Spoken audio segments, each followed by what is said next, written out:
Savais-tu que l'homme qui a changé notre vision de l'univers a dû s'agenouiller devant l'Inquisition et renier ses propres découvertes pour sauver sa vie? Voici l'histoire de Galilée, un rebelle qui a défié le pouvoir le plus grand de son époque et qui a payé le prix le plus élevé pour avoir dit la vérité.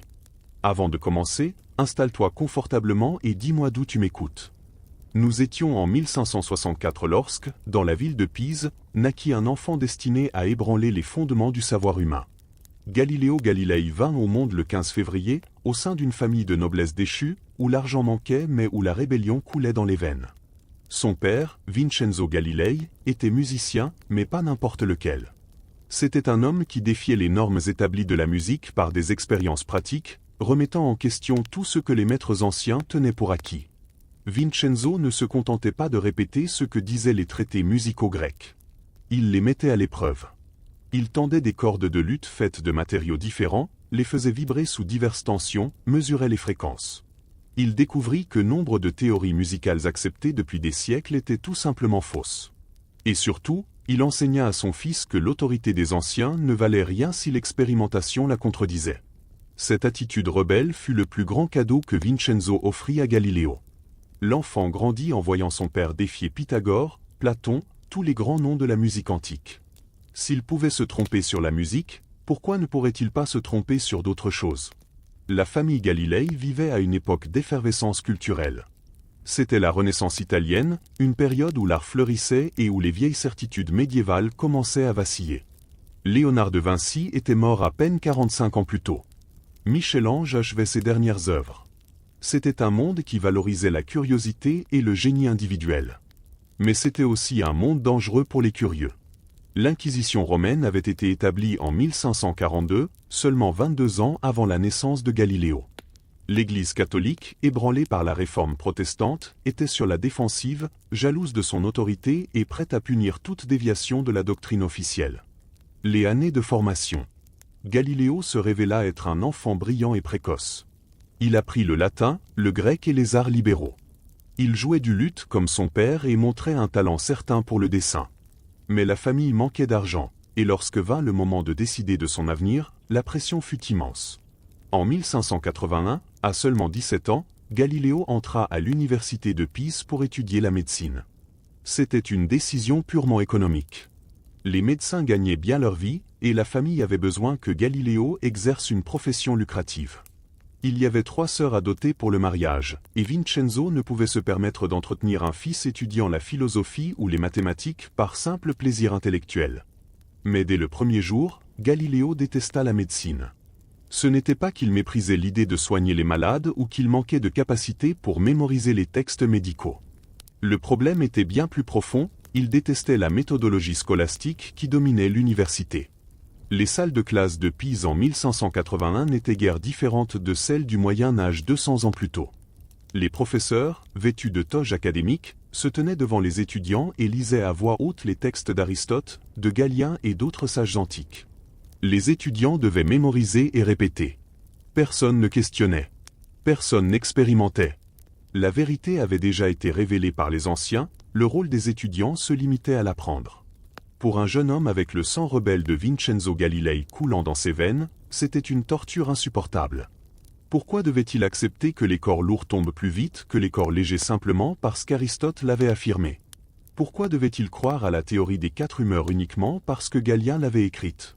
Un jour de 1581, alors qu'il assistait avec ennui à la messe dans la cathédrale de Pise, quelque chose attira l'attention du jeune Galiléo. Une lampe à huile suspendue, accrochée au plafond par une longue chaîne, se balançait doucement, mue par un courant d'air provenant d'une fenêtre ouverte. La plupart des gens n'y auraient rien vu de particulier. Ce n'était qu'une lampe qui se balançait. Mais Galiléo, avec son esprit inquiet, se mit à l'observer attentivement. Au début, après avoir été poussée, la lampe décrivait de grands arcs. Puis, à mesure qu'elle perdait de l'élan, les arcs devenaient plus petits. Pourtant, quelque chose attira son attention. Il n'avait pas de montre, car les horloges précises n'existaient pas encore. Il utilisa donc la seule chose qu'il avait sous la main, son propre pouls. Il commença à compter les battements de son cœur tout en observant les oscillations de la lampe.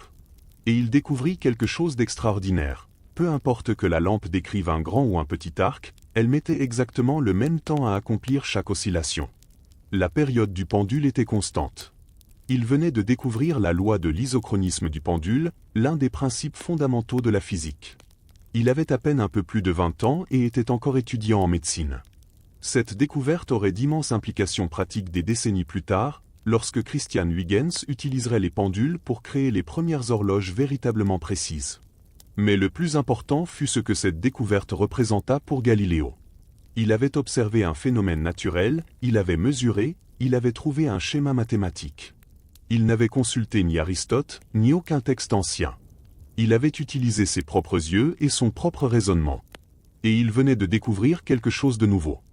Cette découverte fut l'étincelle qui alluma la flamme. Galiléo commença à assister en secret à des cours de mathématiques et de géométrie. Il découvrit Euclide et fut fasciné par l'élégance des démonstrations géométriques. Il dévora les œuvres d'Archimède, le grand mathématicien et inventeur grec qui avait utilisé la géométrie pour résoudre des problèmes physiques concrets. Plus il étudiait les mathématiques, plus il s'éloignait de la médecine. Finalement, en 1585, il quitta l'université de Pise sans obtenir de diplôme. Son père entra dans une colère noire. Du temps et de l'argent avaient été investis dans son éducation, et Galiléo les avait jetés par la fenêtre pour se consacrer aux mathématiques, un domaine qui n'offrait pratiquement aucune perspective économique. Mais Galiléo était déterminé. Il retourna à Florence et commença à donner des cours particuliers de mathématiques tout en poursuivant ses recherches. Il étudia le centre de gravité des solides et rédigea un court traité sur le sujet, ce qui lui valut une certaine reconnaissance parmi les mathématiciens italiens. Durant ces années, Galiléo commença également à expérimenter le mouvement des corps. La théorie dominante, bien entendu, venait d'Aristote. Le philosophe grec avait affirmé que les objets lourds tombent plus vite que les objets légers, en proportion directe de leur poids. Autrement dit, une pierre de 10 livres tomberait 10 fois plus vite qu'une pierre d'1 livre. Galiléo n'y croyait pas. Il conçut des expériences à l'aide de plans inclinés, qui lui permettaient de ralentir le mouvement de chute et de le mesurer avec plus de précision. Il laissa rouler des billes de différents poids le long de rampes et chronométra leur descente. Il découvrit alors qu'Aristote avait totalement tort.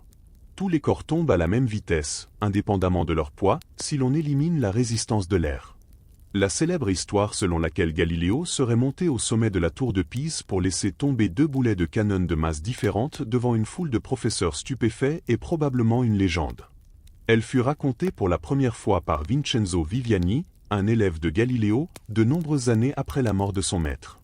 Mais même si ce spectacle public n'a sans doute jamais eu lieu, la vérité est que Galiléo démontra bel et bien, par l'expérimentation, qu'Aristote se trompait sur la chute des corps. En 1589, Galiléo obtint son premier véritable poste académique, professeur de mathématiques à l'université de Pise, la même institution qu'il avait quittée des années plus tôt. Le salaire était misérable, à peine 60 écus par an, bien inférieur à celui des professeurs de médecine ou de philosophie. Mais c'était un début. Ces années à Pise furent difficiles. Galiléo n'avait que 25 ans et s'était déjà forgé une réputation d'homme arrogant et polémique. Il se moquait ouvertement de ses collègues qui continuaient d'enseigner Aristote sans jamais le remettre en question. Il refusait de porter la toge académique, ce qui était considéré comme un grave manque de respect. Et pire encore, il poursuivait ses expériences qui contredisaient les enseignements traditionnels. Les professeurs les plus anciens le voyaient comme un jeune insolent qu'il fallait remettre à sa place. Le fait que Galiléo ait raison dans ses critiques n'arrangeait rien. La plupart d'entre eux étaient en réalité des incompétents qui se contentaient de répéter des textes anciens sans les comprendre. Lorsque son père mourut en 1591, la situation financière de Galiléo devint encore plus désespérée. En tant que fils aîné, il était désormais responsable de subvenir aux besoins de sa mère et de fournir les dots nécessaires au mariage de ses sœurs. 60 écus par an étaient loin d'être suffisants. En 1592, une opportunité se présenta. L'université de Padoue, dans la République de Venise, proposait un poste de professeur de mathématiques avec un salaire bien meilleur, 180 écus par an. Galiléo posa sa candidature et obtint le poste. Les 18 années que Galiléo passa à Padoue, de 1592 à 1610, furent probablement les plus heureuses de sa vie. Le salaire y était meilleur, bien qu'il restât encore insuffisant pour couvrir tous ses besoins. Pour compléter ses revenus, il prenait des élèves privés qu'il logeait chez lui, vendait des instruments mathématiques qu'il concevait et fabriquait lui-même, et donnait des cours particuliers. Durant ces années, Galiléo entretint une relation avec Marina Gamba, une femme vénitienne de conditions modestes. Ils ne se marièrent jamais, ce qui était assez courant à l'époque entre des hommes d'un certain statut social et des femmes de rang inférieur. Ils eurent 3 enfants, 2 filles, Virginia et Livia, et un fils, Vincenzo. Galiléo ne reconnut jamais officiellement ses filles, ce qui signifiait qu'elles étaient considérées comme illégitimes et donc non mariables dans la société de l'époque. Finalement, toutes 2 finirent religieuses dans un couvent. Virginia prit le nom de sœur Maria Céleste et devint la personne la plus proche de Galiléo durant ces dernières années. Mais au-delà de sa vie personnelle, Padoue fut l'endroit où Galiléo s'épanouit réellement en tant que scientifique. Il poursuivit ses recherches sur le mouvement, posant les bases de ce qui deviendrait plus tard la cinématique moderne. Il étudia la trajectoire des projectiles et découvrit qu'ils suivaient une courbe parabolique. Il s'impliqua également dans des projets plus pratiques. Il conçut un compas militaire, un instrument de calcul permettant aux artilleurs de viser leurs canons avec une plus grande précision. Cet instrument connut un succès commercial et lui procura des revenus supplémentaires dont il avait cruellement besoin. Mais tout cela n'était qu'un prélude. Le véritable tournant de la vie de Galiléo surviendrait en 1609. En mai 1609, Galiléo reçut des nouvelles en provenance de Hollande au sujet d'une invention extraordinaire. Un fabricant de lentilles hollandais nommé Hans Lippershey avait créé un dispositif composé d'un tube muni de lentilles à chaque extrémité, qui faisait paraître proche des objets éloignés. Ce n'était, à l'origine, qu'un jouet, une simple curiosité optique. Mais Galiléo, toujours attentif aux possibilités, en perçut immédiatement le potentiel. Il n'avait jamais vu l'appareil hollandais, il n'en avait entendu que des descriptions vagues de son fonctionnement. Mais cela lui suffit. Il se mit aussitôt au travail. Il commença à expérimenter différentes combinaisons de lentilles convexes et concaves. Il testa diverses distances entre les lentilles. Il ajusta le diamètre du tube. C'était un travail fastidieux, fondé sur l'essai et l'erreur, mais Galiléo était persévérant. En quelques semaines, il avait construit une lunette grossissant 3 fois. Ce n'était pas extraordinaire, mais c'était un début. Il continua à perfectionner le dispositif. Bientôt, il en possédait une qui grossissait 8 fois, puis 20 fois.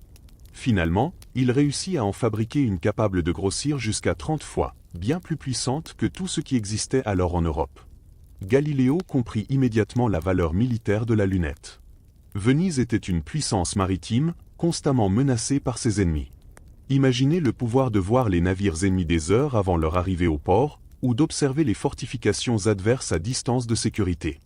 Le 21 août 1609, Galiléo présenta sa lunette au Sénat de Venise. Les sénateurs montèrent au campanile de Saint-Marc et regardèrent à travers l'instrument. Ils furent stupéfaits. Ils pouvaient voir clairement des navires situés à des heures de navigation et distinguer des personnes sur les rives de la lagune, invisibles à l'œil nu. Les sénateurs étaient en extase. Ils offrirent à Galiléo un contrat à vie à l'université de Padoue, accompagné d'une augmentation salariale spectaculaire, 1000 écus par an. C'était plus d'argent que Galiléo n'en avait jamais rêvé. Il accepta immédiatement. Mais Galiléo avait d'autres projets pour sa lunette, au-delà de ses applications militaires. Par une nuit de la fin de l'année 1609, Galiléo accomplit un geste qui allait changer l'histoire de l'humanité. Il prit sa lunette, sortit de sa maison à Padoue, et la pointa vers le ciel nocturne. La première chose qu'il observa fut la lune. Et ce qu'il vit le laissa absolument stupéfait. La lune, ce disque argenté et apparemment parfait suspendu dans le ciel, n'était en réalité pas parfaite du tout. À travers sa lunette, Galiléo distinguait des montagnes, des cratères, de profondes vallées. Il voyait de longues ombres projetées par les reliefs lorsque le soleil les éclairait de biais. C'était une révolution. Selon la philosophie aristotélicienne qui dominait la pensée européenne, les corps célestes étaient des sphères parfaites, faites d'une substance spéciale appelée éther, totalement différente de la matière terrestre. Ils étaient immuables, éternels, parfaits. Mais ce que Galiléo voyait à travers sa lunette contredisait complètement cette conception. La Lune était un monde, rugueux et imparfait, semblable à la Terre. Galiléo réalisa des dessins détaillés de ses observations. Il utilisa ses connaissances en perspective et en lumière, acquises grâce à sa passion de jeunesse pour l'art, afin d'interpréter les ombres et de déduire la hauteur des montagnes lunaires. Il calcula que certaines atteignaient plus de 4000 de hauteur. Il pointa ensuite sa lunette vers la Voie lactée, cette bande laiteuse de lumière qui traverse le ciel nocturne. Pendant des siècles, les philosophes avaient débattu de sa nature exacte. Certains pensaient qu'il s'agissait d'une sorte de brume atmosphérique. D'autres croyaient à un simple reflet de lumière. Galiléo découvrit la vérité, la Voie lactée était composée d'étoiles. Des milliers et des milliers d'étoiles individuelles, si faibles et si proches les unes des autres qu'à l'œil nu, elles se confondaient en une lueur diffuse. Mais à travers la lunette, elles se révélaient comme des points de lumière distincts. L'univers contenait bien plus d'étoiles que quiconque ne l'avait jamais imaginé. Il observa des nébuleuses et découvrit qu'elles aussi étaient des amas d'étoiles. Il examina les Pléiades, les 7 sœurs visibles à l'œil nu, et constata que l'amas en contenait en réalité des dizaines. Mais la découverte la plus importante restait encore à venir. Le 7 janvier 1610, Galiléo pointa sa lunette vers Jupiter. La planète géante brillait dans le ciel nocturne, mais Galiléo remarqua quelque chose d'étrange. 3 petites étoiles se trouvaient près de Jupiter, toutes alignées sur une ligne droite passant par la planète. 3 faibles lumières qu'il ne se souvenait pas avoir vues auparavant à cet endroit. Galiléo nota soigneusement leur position et décida d'observer de nouveau la nuit suivante afin de voir si Jupiter s'était déplacé par rapport à ces étoiles, comme cela aurait dû être le cas si elles avaient été fixes. La nuit suivante, le 8 janvier, il observa à nouveau. Et il resta déconcerté. Les 3 étoiles étaient toujours proches de Jupiter, mais elles se trouvaient désormais toutes de l'autre côté de la planète. Comment cela était-il possible? Si elles avaient été des étoiles fixes, Jupiter aurait dû se déplacer par rapport à elles. Mais au lieu de cela, ce sont elles qui semblaient s'être déplacées avec Jupiter. Les nuages couvrirent le ciel durant les 2 nuits suivantes, laissant Galiléo impatient et frustré. Finalement, le 11 janvier, le ciel se dégagea. Cette fois, il ne put voir que 2 de ces étoiles, toutes 2 à l'est de Jupiter. Galiléo commença alors à comprendre ce qu'il observait. Ce n'étaient pas des étoiles. C'étaient des lunes. Des lunes qui tournaient autour de Jupiter, exactement comme notre Lune tourne autour de la Terre. Il poursuivit ses observations nuit après nuit, consignant avec une grande minutie les positions de ces objets. Le 13 janvier, il découvrit une 4e. Il y avait désormais 4 lunes, dansant autour de Jupiter sur leurs orbites. Aujourd'hui, nous les connaissons sous les noms de Io, Europe, Ganymède et Callisto, les 4 lunes galiléennes de Jupiter. Cette découverte fut dévastatrice pour le système géocentrique traditionnel. Pendant plus de 1000 ans, l'Europe avait cru au modèle de Ptolémée, selon lequel la Terre était immobile au centre de l'univers et tout le reste tournait autour d'elle. C'était un système soutenu par Aristote, par l'Église et par des siècles de tradition. Mais si Jupiter possédait des lunes qui tournaient autour de lui, alors il était clair que tout dans l'univers ne tournait pas autour de la Terre. La Terre n'était pas l'unique centre. Il pouvait exister plusieurs centres de rotation. Galiléo travailla fiévreusement pour publier ses découvertes.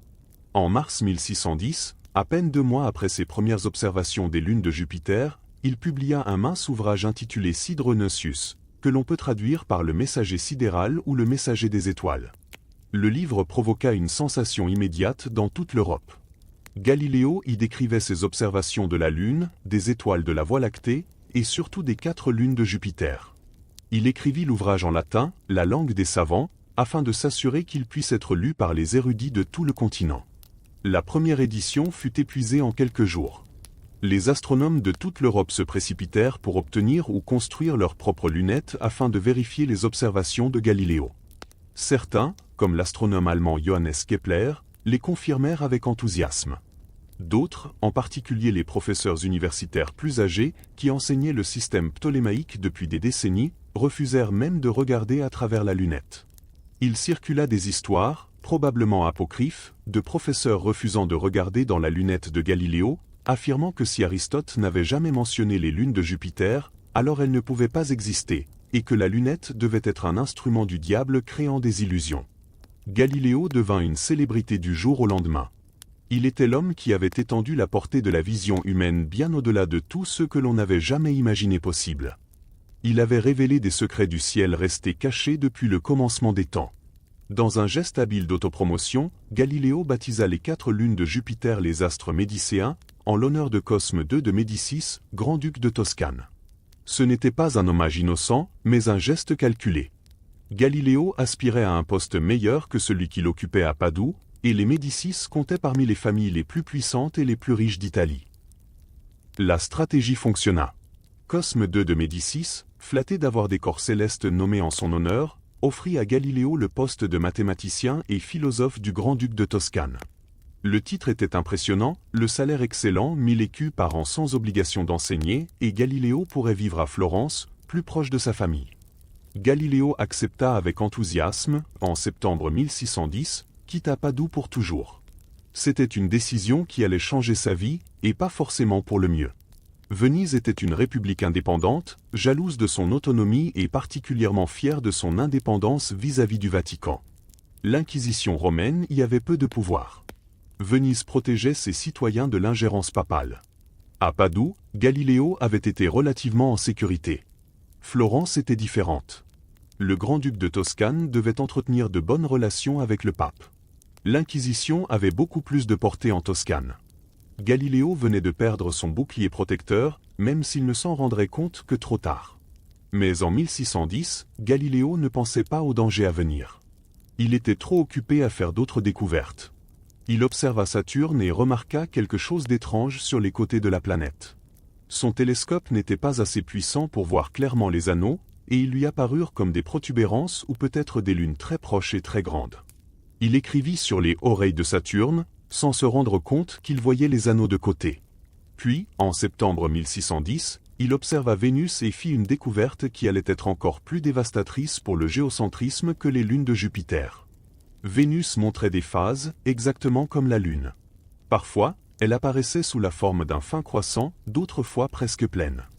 Il n'y avait qu'une seule explication possible, Vénus orbitait autour du Soleil, et non autour de la Terre.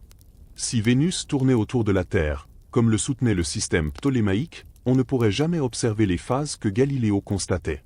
La géométrie ne fonctionnerait tout simplement pas. C'était le coup de grâce au géocentrisme.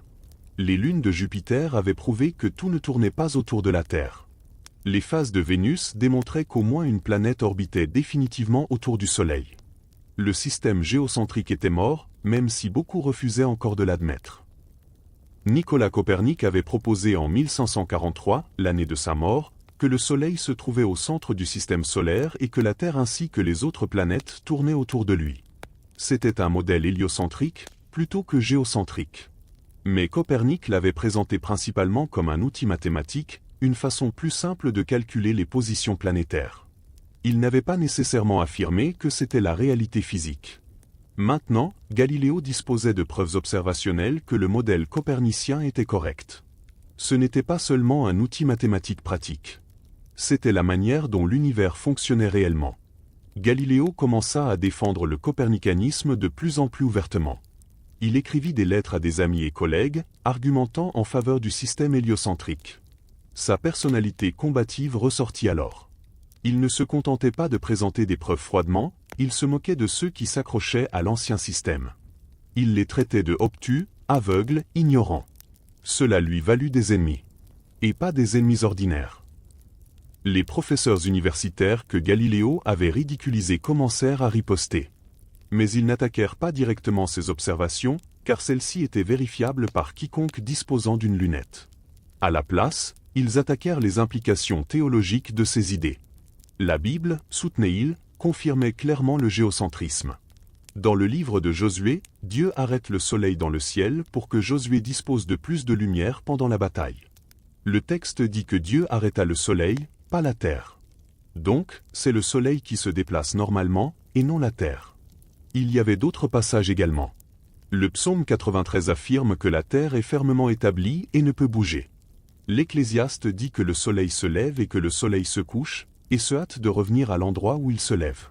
Si Galiléo avait raison et que la Terre tournait autour du Soleil, alors la Bible se trompait. Et si la Bible pouvait se tromper sur cela, sur quoi d'autre pourrait-elle se tromper? C'était une pente glissante très dangereuse, surtout à une époque où l'Église catholique luttait encore contre le protestantisme. En 1613, un des étudiants de Galiléo, Benedetto Castelli, fut invité à prendre le petit déjeuner avec le grand-duc et la grande-duchesse de Toscane. Pendant la conversation, la grande-duchesse, Christina de Lorraine, posa des questions sur les implications théologiques des découvertes de Galiléo. Comment pouvait-elle être conciliée avec les Écritures? Castelli écrivit à Galiléo au sujet de cette conversation. Galiléo répondit par une longue et détaillée lettre, qui sera plus tard connue sous le nom de lettre à Castelli. Dans cette lettre, Galiléo soutenait que la Bible et la nature étaient toutes deux des œuvres de Dieu, par conséquent, ne pouvaient pas réellement se contredire. Quand elles semblaient le faire, c'était parce que nous interprétions mal la Bible. La Bible, argumentait Galiléo, avait été écrite pour les gens ordinaires et utilisait le langage du commun. Quand elle dit que le soleil se déplace, elle parle du point de vue d'un observateur sur Terre, de la même manière que nous disons aujourd'hui que le soleil se lève et se couche, même si nous savons que c'est la Terre qui tourne réellement. C'était un argument raisonnable, mais dangereux. Galiléo, un laïc sans formation théologique, disait aux théologiens comment interpréter la Bible. Cela n'allait pas bien se terminer. En 1615, un moine dominicain nommé Niccolò Lorini obtint une copie de la lettre de Galiléo et l'envoya à l'Inquisition de Rome avec une dénonciation formelle. Il accusait Galiléo de contredire les Saintes Écritures et de propager des idées hérétiques. Un autre dominicain, Tommaso Caccini, prêcha un sermon à Florence, attaquant Galiléo et tous les mathématiciens, affirmant que leurs idées contredisaient la foi. Il se rendit ensuite à Rome et témoigna devant l'Inquisition contre Galiléo. L'Inquisition commença à enquêter. Elle demanda à des théologiens d'évaluer les propositions coperniciennes. En février 1616, un panel de théologiens déclara que l'idée selon laquelle le Soleil est immobile au centre de l'univers était formellement hérétique car elle contredisait les Écritures. L'idée que la Terre se déplace était théologiquement erronée. Le cardinal Roberto Bellarmin, l'un des théologiens les plus respectés de l'Église, convoqua Galiléo à sa résidence. Bellarmin était un homme intelligent et ne rejetait pas complètement l'astronomie de Galiléo. Mais il lui laissa clairement comprendre la limite. Galiléo pouvait enseigner le système copernicien comme hypothèse mathématique, un outil de calcul, mais ne pouvait pas affirmer que c'était la réalité physique. Il ne pouvait pas dire que la Terre se déplaçait réellement. Galiléo accepta à contre-cœur. Bellarmin lui remit un certificat écrit affirmant que Galiléo n'avait pas été condamné ni puni, seulement gentiment averti. Galiléo conserva soigneusement ce document, pensant qu'il le protégerait à l'avenir. La congrégation de l'Index, l'organisme de l'Église chargé de la censure des livres, plaça l'ouvrage de Copernic dans l'index des livres prohibés avec la mention jusqu'à ce qu'il soit corrigé. Il ne fut pas interdit complètement, on ordonna simplement de supprimer les sections présentant l'héliocentrisme comme réalité plutôt que comme hypothèse. La congrégation de l'Index, l'organisme de l'Église chargé de la censure des livres, plaça l'ouvrage de Copernic dans l'index des livres prohibés avec la mention jusqu'à ce qu'il soit corrigé. Il ne fut pas interdit complètement, on ordonna seulement de supprimer les sections présentant l'héliocentrisme comme une réalité plutôt que comme une hypothèse. Pendant les années suivantes, Galiléo maintint un profil relativement bas. Il poursuivit ses recherches, mais évita le sujet du copernicanisme. Il écrivit sur les comètes, sur la méthode scientifique et sur divers sujets de physique. Mais pas sur la Terre se déplaçant autour du Soleil. Puis, en 1623, un événement lui donna de nouveaux espoirs. Le cardinal Maffeo Barberini fut élu pape sous le nom de Urbain VIII. Barberini était un vieil ami de Galiléo. C'était un homme cultivé, amateur de science, de poésie et d'art. Il avait défendu Galiléo pendant les problèmes de 1616. Galiléo voyagea à Rome en 1624 et eut 6 audiences avec le nouveau pape. Urbain VIII le reçut chaleureusement. Il lui fit des cadeaux, écrivit un poème en son honneur, et lui donna la permission d'écrire sur le système copernicien, à condition de présenter les arguments des deux côtés de manière équilibrée et de le traiter comme hypothèse, et non comme fait établi. Galiléo quitta Rome euphorique. Il avait enfin le feu vert pour écrire sur le sujet qui le passionnait le plus. Galiléo se mit au travail sur ce qui allait devenir son chef-d'œuvre. Cela lui prit plusieurs années. Il écrivit et réécrivit. Le résultat fut le dialogue sur les deux grands systèmes du monde, ptolémaïque et copernicien, publié en 1632. Le livre était brillant. Plutôt qu'un traité académique sec, Galiléo l'écrivit comme une conversation entre 3 amis sur 4 jours. Les personnages étaient Salviati, qui représentait les idées coperniciennes et probablement la voix de Galiléo lui-même. Sagredo, un homme cultivé mais neutre, posant des questions et faisant des commentaires. Simplicio, qui défendait le système aristotélico-ptolémaïque traditionnel. Le livre abordait tous les arguments pour et contre l'héliocentrisme. Il discutait les objections classiques au mouvement de la Terre. Si la Terre se déplaçait, ne serions-nous pas projetés dans les airs? Les oiseaux ne resteraient-ils pas en arrière? Ne verrions-nous pas des effets sur la chute des objets? Galiléo réfutait systématiquement chaque objection. Le problème était Simplicio. Galiléo ne put résister à la tentation de faire apparaître le défenseur du géocentrisme comme un imbécile.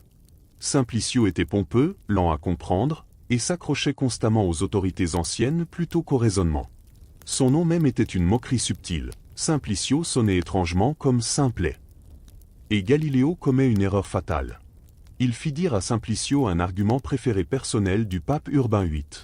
Le pape croyait que Dieu, étant omnipotent, pouvait faire apparaître les phénomènes célestes comme il le voulait, indépendamment du fonctionnement réel de l'univers.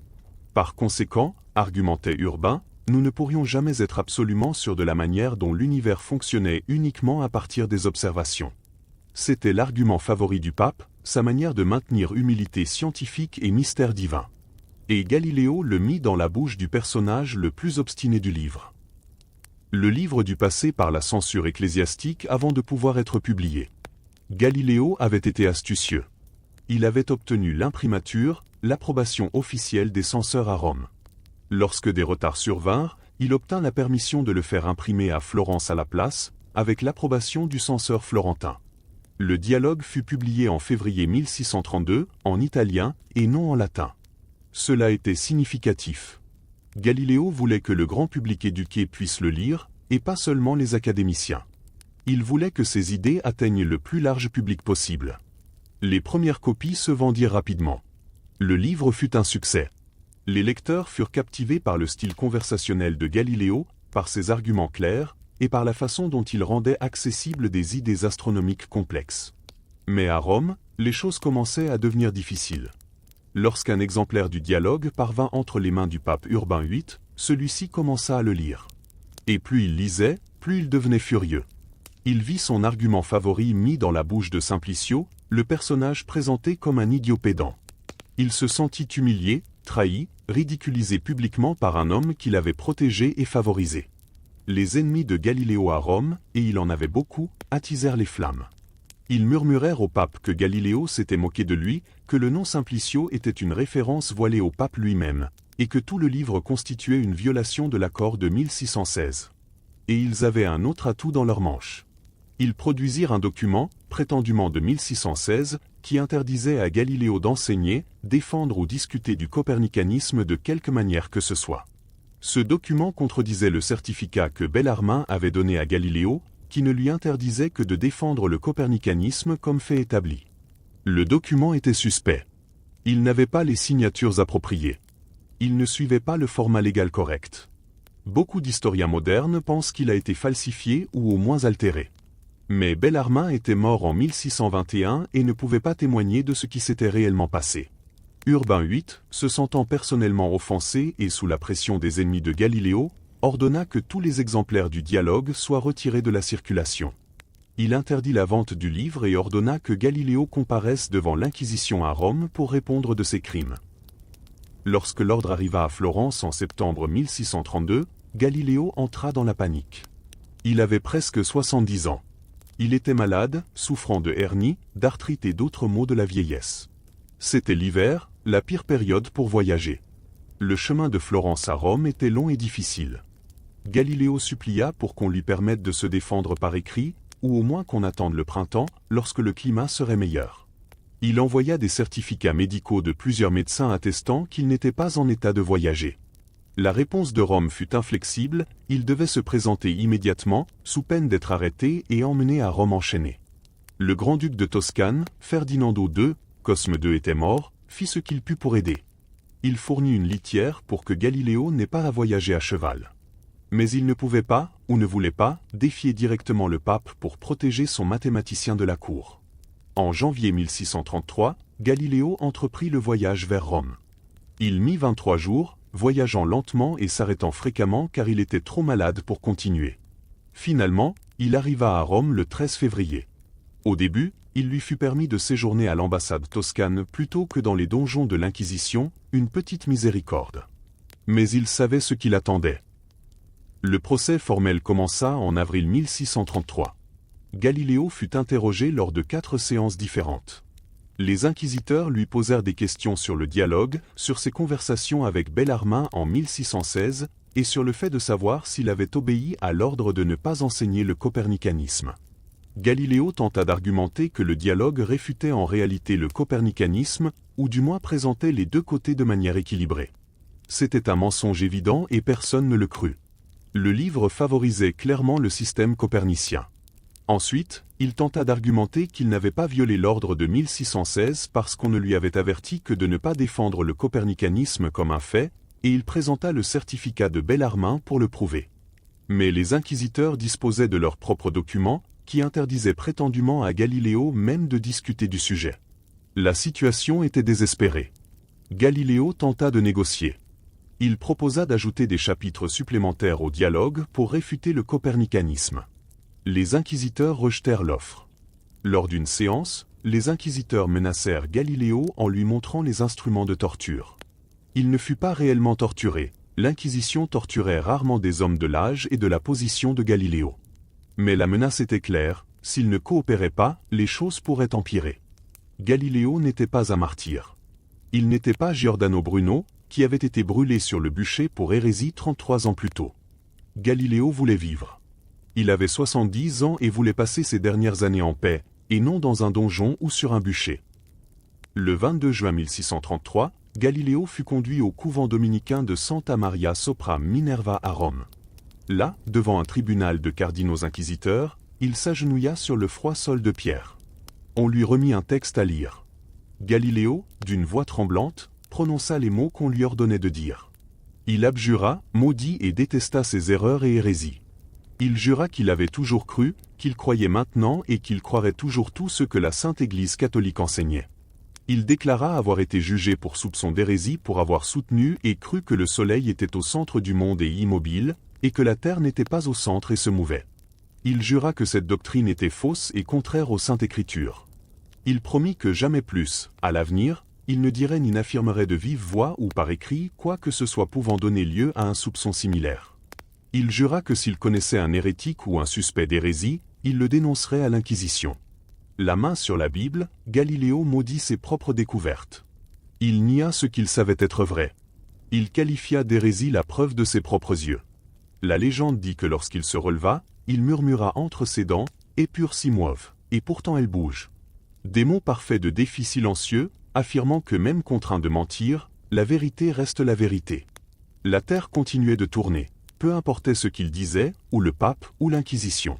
C'est une histoire merveilleuse, qui capture parfaitement l'esprit de Galiléo. Mais elle est probablement fausse. La phrase apparut pour la première fois dans un livre publié plus d'un siècle après la mort de Galiléo. Aucune source contemporaine ne la mentionne. Et considérant que Galiléo était étroitement surveillé par les inquisiteurs, murmurer quelque chose d'aussi audacieux aurait été extrêmement imprudent. Mais même s'il n'a jamais prononcé ces mots, il représente une vérité plus profonde. On pouvait forcer Galiléo à s'agenouiller. On pouvait le forcer à mentir. Mais on ne pouvait pas changer la réalité. La Terre continuait de tourner autour du Soleil, aujourd'hui et toujours. L'Inquisition prononça sa sentence. Galiléo fut déclaré suspect d'hérésie. Son livre, le Dialogue, était interdit. Quiconque le possédait ou le lisait serait excommunié. Galiléo fut condamné à la prison à la discrétion de l'Inquisition. Il devait également réciter les 7 psaumes pénitentiels une fois par semaine pendant les 3 années suivantes. La peine de prison fut presque immédiatement commuée en assignation à résidence. Galiléo ne serait jamais emprisonné dans un donjon, mais il ne serait plus jamais libre. Il passerait le reste de sa vie confiné chez lui, sous surveillance constante. Au début, il fut envoyé à Sienne, dans la résidence de l'archevêque Ascanio Piccolomini, un ami et admirateur. Piccolomini fut gentil avec lui et tenta de l'encourager. Mais après 5 mois, Galiléo fut transféré à sa propre villa à Arcetri, dans les collines au-dessus de Florence. C'est là qu'il passerait ses dernières années. La villa d'Arcetri était agréable, avec de belles vues sur les collines toscanes. Mais c'était une prison. Galiléo ne pouvait pas sortir sans permission de l'Inquisition. Il ne pouvait pas recevoir de visiteurs sans approbation. Il était sous surveillance constante. Les premiers mois furent particulièrement difficiles. Sa fille préférée, Virginia, qui avait pris le nom religieux de Sœur Maria Céleste, était nonne au couvent de San Matteo à Arcetri, près de la villa de Galiléo. Pendant des années, elle et Galiléo avaient maintenu une correspondance constante et affectueuse. Elle lui envoyait de la nourriture qu'elle cuisinait, des remèdes qu'elle préparait, et des mots de réconfort et d'encouragement. Mais en avril 1634, à peine 9 mois après le procès de Galiléo, Maria Céleste mourut subitement. Elle n'avait que 33 ans. La cause exacte de sa mort n'est pas claire, mais le stress et l'inquiétude pour son père y ont probablement contribué. Galiléo fut anéanti. Maria Céleste avait été la personne la plus proche de lui, son plus grand réconfort dans ses moments les plus sombres. Dans ses lettres à des amis après sa mort, Galiléo écrivit qu'il ressentait une obscurité immense et se sentait perdu. Pendant des semaines, il ne put travailler, manger ou dormir. La dépression le consumait. Un homme de 70 ans, humilié publiquement, forcé de renier le travail de toute sa vie, venait maintenant de perdre sa fille bien-aimée. Mais peu à peu, Galiléo commença à se remettre. Et il fit ce qu'il avait toujours fait dans les moments difficiles, il se plongea dans le travail. Il ne pouvait pas écrire sur l'astronomie ni sur le système copernicien, cela était interdit. Mais il pouvait écrire sur d'autres sujets. Il commença à travailler sur un nouveau livre qui rassemblerait des décennies de recherche sur la mécanique, le mouvement des corps et la résistance des matériaux. C'était un sujet qu'il étudiait depuis ses jours à Pise, 40 ans plus tôt. Le résultat fut Discours et démonstrations mathématiques sur 2 nouvelles sciences, publié en 1638. Le livre était structuré de manière similaire au dialogue, comme une conversation entre les mêmes 3 personnages, Salviati, Sagredo et Simplicio. La première nouvelle science était la résistance des matériaux, l'étude de comment et pourquoi les structures se cassent sous tension. Galiléo explora pourquoi les poutres se plient et se rompent, pourquoi il existe des limites à la taille des structures que l'on peut construire. C'était la naissance de l'ingénierie des matériaux en tant que science. La deuxième nouvelle science était la cinématique, l'étude mathématique du mouvement. Galiléo présenta ses découvertes sur la chute libre, le mouvement uniformément accéléré, les trajectoires paraboliques des projectiles.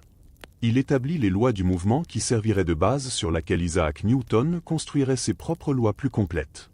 Le livre ne pouvait pas être publié en Italie, où Galiléo était toujours considéré comme un hérétique condamné. Il dut le faire sortir clandestinement du pays. Il fut publié à Leiden, aux Pays-Bas, par l'imprimerie Elsevier. Les Hollandais, protestants et non soumis à l'Inquisition romaine, furent heureux de publier l'œuvre de Galiléo.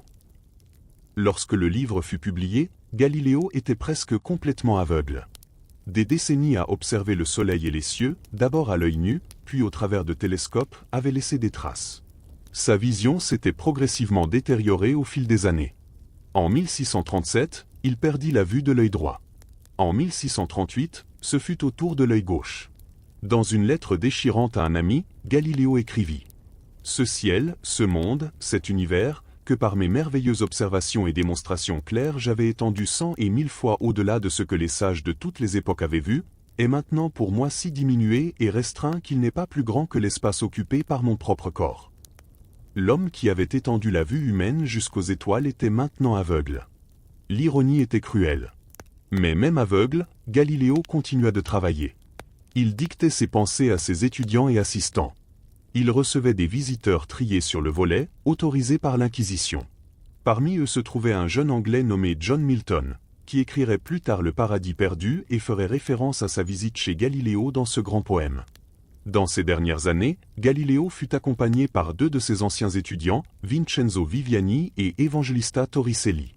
Viviani serait celui qui écrirait plus tard la première biographie de Galiléo, embellissant certaines histoires comme celle de la tour de Pise, mais préservant de nombreux détails importants de la vie de son maître.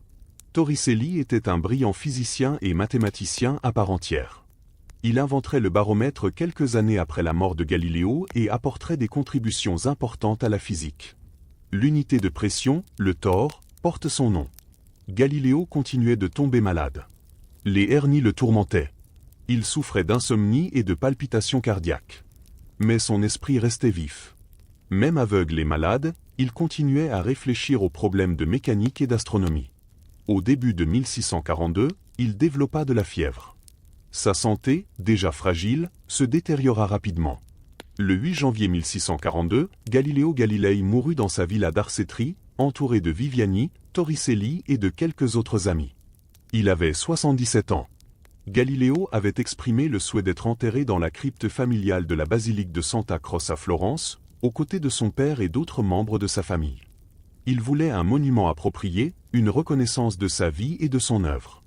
Mais le pape Urbain VIII, toujours rancunier, l'interdit. Il ordonna qu'aucun monument ne soit érigé pour Galiléo. Il ne devait y avoir aucun funérail public. Galiléo avait été condamné pour hérésie, et les hérétiques ne méritaient pas d'honneur. Le corps de Galiléo fut enterré discrètement dans une petite chapelle latérale de Santa Croce, sans cérémonie, sans monument. C'était comme si l'Église voulait que le monde oublie que Galiléo avait existé. Mais le monde n'oublia pas. La même année que la mort de Galiléo, 1642, naquit Isaac Newton en Angleterre. Une coïncidence magnifique, comme si la nature passait le flambeau d'un géant à un autre. Newton étudierait les œuvres de Galiléo. Il étudierait ses lois du mouvement. Et il les étendrait dans un cadre mathématique complet qui expliquerait non seulement comment tombent les objets sur Terre, mais aussi comment les planètes orbitent autour du Soleil, comment la Lune orbite autour de la Terre, comment tout dans l'univers se déplace sous l'influence de la gravité. Les lois du mouvement de Newton ont leur racine directe dans le travail de Galiléo. Le principe d'inertie, l'idée qu'un objet en mouvement continue en mouvement à moins qu'une force externe n'agisse sur lui, fut formulée d'abord par Galiléo. La méthode d'analyser le mouvement mathématiquement fut pionnière grâce à Galiléo. La physique moderne, la science qui a permis la révolution industrielle, qui nous a permis de voler, qui nous a menés sur la Lune, qui aujourd'hui nous permet d'envoyer des sondes au-delà du système solaire, a commencé avec Galileo Galilei et son télescope, regardant les lunes de Jupiter lors d'une nuit de janvier 1610. Il fallut presque un siècle après la mort de Galiléo pour que son corps soit déplacé. En 1737, presque 95 ans après sa mort, le grand-duc de Toscane ordonna que les restes de Galiléo soient transférés dans un mausolée approprié à la basilique de Santa Croce. Il fut enterré avec honneur, devant la tombe de Michel-Ange, un autre géant florentin. Un monument impressionnant fut érigé. Enfin, Galiléo recevait la reconnaissance qui lui avait été refusée de son vivant. Mais la réhabilitation complète par l'Église prit beaucoup plus de temps. En 1741, le pape Benoît XIV permit la publication des œuvres complètes de Galiléo, y compris le dialogue.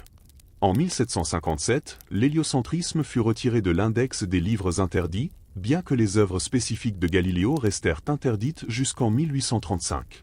Il fallut attendre 1979 pour que le pape Jean-Paul II suggère que l'Église avait pu commettre une erreur dans l'affaire Galiléo. Il ordonna une étude complète du procès. 13 ans plus tard, en 1992, 359 ans après la condamnation de Galiléo, Jean-Paul II prononça un discours reconnaissant officiellement que l'Église avait commis une erreur. Les juges ecclésiastiques, dit le pape, avaient mal interprété les Écritures. Galiléo avait eu raison sur l'astronomie. C'était une réhabilitation, bien que plusieurs siècles trop tard. Aujourd'hui, lorsque nous regardons le ciel nocturne, nous voyons avec les yeux de Galiléo. Lorsque nous envoyons des télescopes spatiaux pour observer des galaxies lointaines, nous continuons le travail qu'il a commencé. Lorsque nous enseignons aux enfants que la Terre tourne autour du Soleil, nous transmettons le savoir pour lequel Galiléo a souffert. Les 4 principales lunes de Jupiter s'appellent toujours les lunes galiléennes. Lorsque la sonde spatiale Galileo orbita autour de Jupiter de 1995 à 2003, étudiant la planète géante et ses lunes, elle portait le nom de l'homme qui les avait découvertes pour la première fois. Mais l'héritage de Galiléo va bien au-delà de ces découvertes astronomiques spécifiques. Galiléo a établi la méthode scientifique moderne, observer la nature, formuler des hypothèses, les tester par l'expérience, utiliser les mathématiques pour décrire les résultats. Cette méthode, et non une découverte individuelle, est sa véritable contribution durable. Galiléo disait un jour: la philosophie est écrite dans ce grand livre constamment ouvert devant nos yeux, je veux dire l'univers, mais il ne peut être compris si d'abord on n'apprend pas à comprendre sa langue et à connaître les caractères dans lesquels il est écrit. Il est écrit dans le langage mathématique. Cette idée que la nature suit des lois mathématiques que nous pouvons découvrir par l'observation et le raisonnement est la base de toute la science moderne. C'est le principe qui a permis à Newton d'écrire ses lois du mouvement sous forme d'équations. C'est ce qui permet aux physiciens modernes de prédire le comportement des particules subatomiques et des trous noirs. Et pourtant, elles bougent. Bien que Galiléo n'ait probablement jamais prononcé ces mots, il résume parfaitement son histoire et son héritage. La vérité ne s'incline pas devant l'autorité. La réalité ne change pas parce qu'une personne puissante dit qu'elle devrait. Galiléo dut s'agenouiller devant l'Inquisition. Il dut nier ce qu'il savait être vrai. Il dut passer ses dernières années en prison dans sa propre maison. Il mourut officiellement comme hérétique, sans honneur, sans reconnaissance publique de son génie. Mais il a gagné. Parce que là-haut, dans le ciel nocturne, Io, Europe, Ganymède et Callisto continuaient de tourner autour de Jupiter. Vénus continuait à montrer ses phases. La Terre continuait de tourner autour du Soleil. La vérité persistait, patiente, attendant que l'humanité soit prête à l'accepter. L'Inquisition pouvait brûler des livres. Elle pouvait menacer de torture. Elle pouvait obliger un vieil homme à s'agenouiller et à mentir. Mais elle ne pouvait pas changer la réalité. Elle ne pouvait pas arrêter le mouvement de la Terre. Elle ne pouvait pas éteindre les étoiles que Galiléo avait vues à travers son télescope. Galileo Galilei, le père de la science moderne, l'homme qui regarda le ciel et changea le monde à jamais, paya un prix terrible pour sa curiosité et son honnêteté. Mais son travail survécut. Ses idées se répandirent. Sa méthode devint la base de la science. Et aujourd'hui, lorsque nous envoyons des robots sur Mars, lorsque nous détectons des ondes gravitationnelles de trous noirs en collision, lorsque nous photographions l'horizon des événements d'un trou noir, lorsque nous faisons toutes ces choses impossibles qui auraient semblé de la magie pour les gens du XVIIe siècle, nous nous tenons sur les épaules de Galiléo. Nous utilisons la méthode qu'il a établie. Nous observons, mesurons, calculons, testons. Nous traitons la nature comme un livre écrit dans le langage des mathématiques, attendant d'être lu par quiconque assez courageux pour regarder. Galileo Galilei mourut aveugle et prisonnier. Mais il avait vu plus que tout être humain avant lui. Il avait vu les montagnes de la Lune, les lunes de Jupiter et les phases de Vénus. Il avait vu la vérité du cosmos.